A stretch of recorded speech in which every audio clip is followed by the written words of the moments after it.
farzandlarni oilada tarbiyalash, maktab jamoasi va oilaning hamkorlik aloqalari va usullari. Kirash.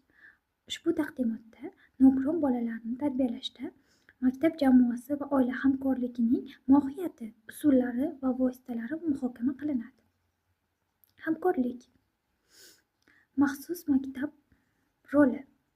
Maxsus maktab nogiron bolalar uchun muhim o'quv muassasasi hisoblanadi. Bu joyda ta'lim, ijtimoiy adaptatsiya, psixologik yordam taqdim etiladi.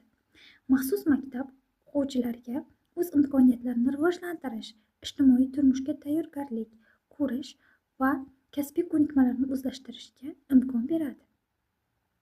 Oilaning vazifalari.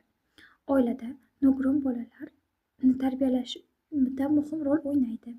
Ularni o'z farzandlari uchun qulay muhit yaratish, ishga tushirish va qo'llab-quvvatlash funksiyalarini bajarishi zarur. Oila bolalarga samimiy qaror qabul qilish uchun yordam berish va ularning ehtiyojlarini e'tibor orqali qimmatli yordam berishni ko'rsata oladi. Jamoaviy qo'llab-quvvatlash. Jamoaviy qo'llab-quvvatlash nogiron bolalarni tarbiyalashda muhim rol o'ynaydi. Bu jarayon doirasida o'quvchilar, ota-onalar va ijtimoiy xizmat ko'rsatuvchilar bilan birgalikda ishlaydi. Jamoa resurslari, tajribalari va bilimlarini birlashtirib, bolaning ehtiyojlariga mos ravishda individual dasturlar tuzish va rivojlanishga yordam beradi. Tarbiyalash usullari. Individual yondashuv.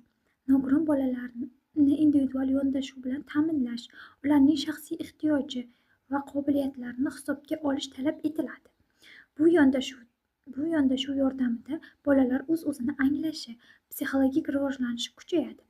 Individual dasturlar ularning kuchli tomonlarini kuchaytirishi, rivojlantirishi va zaif tomonlarini yengishga yordam berishga yo'naltirilgan bo'ladi. Ijtimoiy ko'nikmalarni rivojlantirish.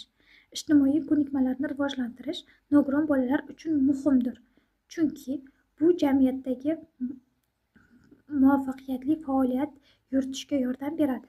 Ijtimoiy ko'nikmalarni rivojlantirish uchun rolli o'yinlar o'ynash, guruh mashg'ulotlari o'tkazish, ijtimoiy munosabatlarni rivojlantiruvchi dasturlarni o'z ichiga olgan ta'lim jarayonini ishlab chiqish hisoblanadi. Ommaviy tadbirlar. Ommaviy tadbirlar nogiron bolalar va ularning oilalari uchun ijtimoiy integratsiyani amalga oshirish uchun muhim ahamiyatga ega. Sport musobaqalari, madaniy tadbirlar, o'quvchilarga